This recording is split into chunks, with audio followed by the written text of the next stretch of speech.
Hey Shivansh, I hope you are doing pretty good. And in today's session, we'll have an interesting conversation on the topic, can online education system replace the traditional classrooms? But before starting the session, I have an important announcement for all my viewers out there.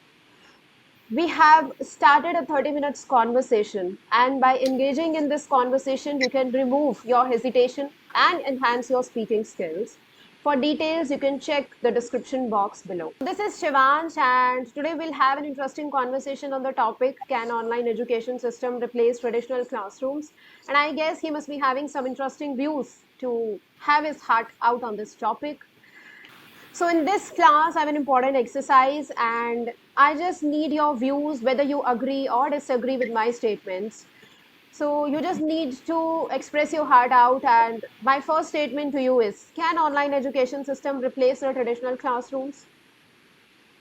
Good topic and a topic of public's interest, I can say, the offline classes and the online classes.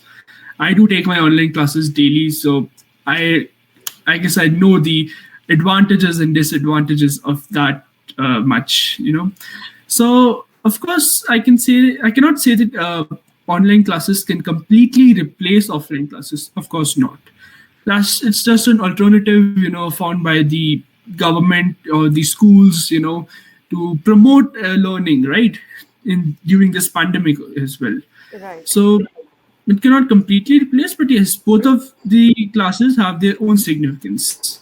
If we talk about the offline classes, if we talk about the online classes, I say it promotes distance learning. That's the main aspect of online classes. Being sitting at the any corner of the world, you can attend our classes. It promotes the flexibility of classes. It's we just get ready and sit on the computer to take our classes.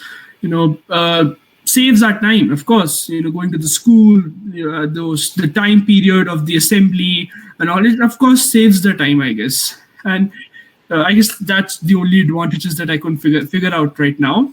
But disadvantages, like there are many, I guess.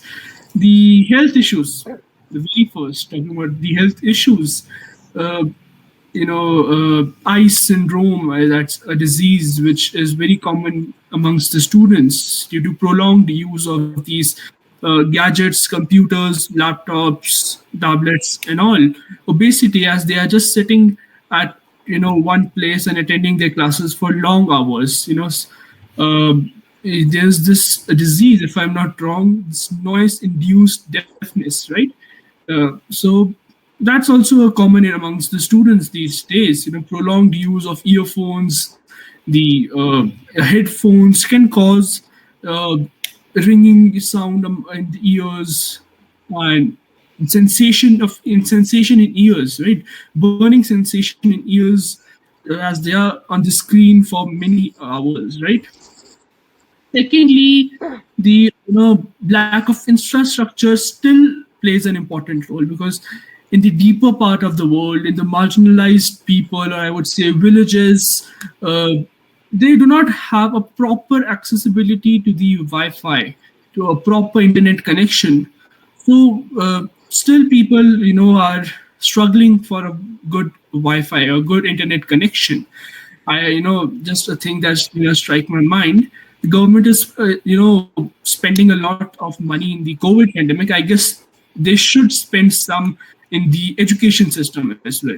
In the Means they should spend some money to just make sure that the infrastructure is working properly, and they should spend some more money on the infrastructure part so that they can improve.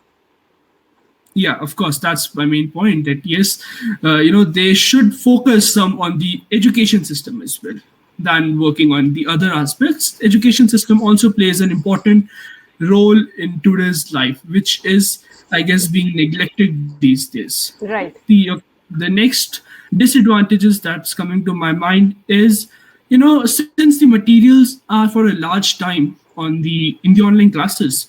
Suppose we have any classroom work, so of course that comes to our whatever group we have, or whatever mode that we are connecting with the teachers. So it is, in a way, we procrastinate our work, we procrastinate our learning schedule.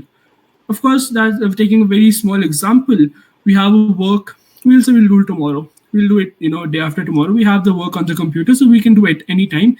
And eventually, when at the end, when there's the completion of notebooks and everything, the students, of course, sit the whole night and complete their notebooks. I guess that's the situation of every school, I can say. But Just that. Yeah, please carry on. don't you think it's advantage that we have a flexibility of scheduling our classes and scheduling our timetable that we can adjust it? Okay, I got your point. You know, it though it is an advantage. Fine, it is an advantage for some, but don't you think dealing our work day to next day, somewhere it you know disgrades the students, right? It cannot help in the development of a student. The work that is done to be right now has to be done right now. That Right. cannot be done daily. Means that Yeah. indicates that Shivansh is a very intellectual student. No, of course not. I cannot say that. No. Yeah, and another disadvantage that's coming to my mind, experiences, practical experiences. Yeah, a very important thing. Just sitting on the screen cannot give you experiences. I guess this age, the age in which the students are, they have to you know get introduced with the different experiences of life. They should socially interact with each other. Of course, yes, they should socially interact. That will only make them developed in overall development can only be done by the social interactions. If I take an example, if they ask a doubt in the class, in the offline classes, in the classroom, or if they get the appreciation by the teacher, or getting scolded by the teacher, or anything, or just speaking something in the morning assembly, that's also an experience, I guess. So that promotes the that cannot be given in the online classes, but I believe. Yeah, it's true. Okay. So moving to my next point we have is okay, online education ensures that students don't fall back academically. So do you agree with the statement? Of course, yes. Online educations does ensure that students do not, fall back academically, because that is it. If I imagine a situation, we didn't have any online classes for 2 years. Just imagine it. Like what a loss the students would face. They would have not gained any knowledge about anything in the 2 years. So something is better than nothing, of course, yes. So the online education somehow it yes gave an opportunity for the students to gain knowledge, not completely, but yes, partially. Okay. Okay, what will education look like when we have to reopen schools after COVID-19? Okay, so a very good question. I guess the norms that we are practicing daily, be it wearing a mask, or practicing social distancing, or wearing gloves, sanitizing our hands, and everything, the norms that we are practicing. I guess that would be the only thing we would be following in the future days as well, whenever the school reopens. But we do not have any alternative right now, as we know that yes, how this COVID-19 uh, you know have Has different impacted our lives. yeah, of course it is, but I was saying that it has different mutants, right? We don't know, we'll have 4 waves, we'll have 5 waves, we'll have 6 waves. They cannot be just shutting the schools for next 2 years or 3 years. Of course we have to open the schools, we have to think about the education of the students as well. So these norms have to be practiced, and have you have to inculcate these as a part of our daily life. Okay. So, do you think by inculcating all these things, we can? Is it safe to open schools by inculcating all these things? Is it safe to open schools in India by following all these rules? And do you think citizens follow these rules? Not currently. I say the schools should open because the cases are really rising day by day. So probably next month, or after 2 months, if the government feels that yes, the cases are decreasing, so I guess they should open the schools with proper, I guess, the norms and proper uh, please give a word for for it. Okay, with the proper care, Yeah, proper care. maintaining the social distancing and sanitizing the rooms or following that 50% Yeah, criteria. exactly.